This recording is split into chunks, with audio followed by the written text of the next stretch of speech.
నువ్వు అది పోయాడైనా సావండి. ఏడా సావాలి? ఈయనే చేస్తాం. ఇప్పుడు నీకు మళ్ళా పెళ్లి మేము ఈయనే చేస్తాం. మేము ఈ ఇంట్లోనే ఉంటాం. మేము ముగ్గురం, మేము అంటే నువ్వు నేను ముగ్గురం కలిసి ఈయనే బతుకుదాం. మీరిద్దరు ఉండండి, నేను సావైనా బతుకైనా ఇద్దరితోనే.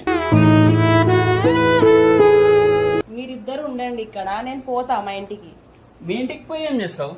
మరి నేనేం చేయాలి ఇక్కడ? సరే నువ్వు వెళ్ళు కానీ పాప నీడ పెట్టేసి. మీరిద్దరు సరసాలు ఆడుకుంటా అంటే నేను చూసుకుంటూ ఉండాలి. ఉండు ఉండు మళ్ళా ఉండు మళ్ళా ఉండు అంటావు, వేస్ట్ ఫెలో. అవును నేను ఇట్లానే ఉంటా, నీకు తెలియదా మరి?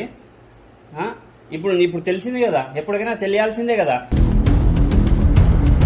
పెళ్లి కాకముందు నా ఎక్స్ గర్ల్ ఫ్రెండ్ ఇప్పుడు నేను వస్తాను అంత నా గురించి పెళ్లి చేసుకోకుండా ఉందంటే ఎంత ప్రేమ ఉండొచ్చు నా మీద. దెంగే మరి పో. ఎక్కడికి?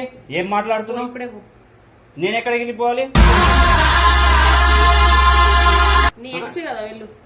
అవును నేను ఇష్టపడ్డా కదా. ఇట్రా ఇవో సీరియస్ అవ్వకు, అయింది ఏదో అయిపోయింది. ఇద్దరు కలిసి ఉండండి, హ్యాపీగా ఉండండి. నన్ను కూడా హ్యాపీగా చూసుకొని ఆదివారం ఏమో మటన్ తీసుకొస్తా. చెప్పేది విను. నీకు ఏ రోజు కావాలంటే కట్నం డిమాండ్ చేద్దామే. నీకేం తక్కువైంది చెప్పు. కట్నం గట్టిగా అడుగుదాం. 30 లక్షలు కట్నం కోసం కాదు, పిల్ల కూడా బానే ఉంటది, కట్నం కూడా బానే వస్తది మనకి. ఎలాగో మనం ఇప్పుడు కట్నం కోసం నీకు అమ్మాయి కావాలా? ఇప్పుడు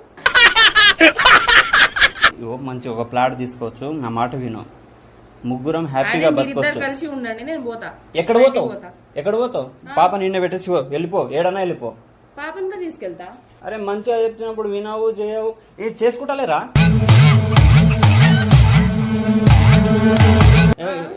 బయట ఎంత మంది చేసుకుంటారు? 3-4 పెళ్లిళ్ళు చేసుకుని తిరుగుతారు. ఇప్పుడు 2 పెళ్లిళ్ళు చేస్తే ఏమైంది? ఇద్దరిని చేసుకుంటే. అయితే నువ్వు కూడా అట్లనే చేసుకుంటావా? నేను 3 చేసుకుంటా అంటలేను నందు, ఇద్దరినే, ఒక్కరినే. ఇప్పుడు నువ్వు ఒక ఆల్రెడీ పెళ్లి చేసుకున్నా, వచ్చేది 2వ భార్య, ముద్దుల భార్య. అంటే నీకేం తక్కువ చేసిన? నువ్వేం తక్కువ చేయలే, అంత బానే ఉంది. నువ్వు కష్టపడుతుంటే నా పానం, నా బాధ అవుతుంది, నా గుండె తరుక్కుపోతుంది తెలుసా. నువ్వు ఒక్కదానివే ఇట్లా అంట్లు తోముతుంటే, నువ్వు ఒక్కదానివే బట్టలు ఉతుకుతుంటే. జీవితాన్ని ఆటలాగా మార్చుకుంటది.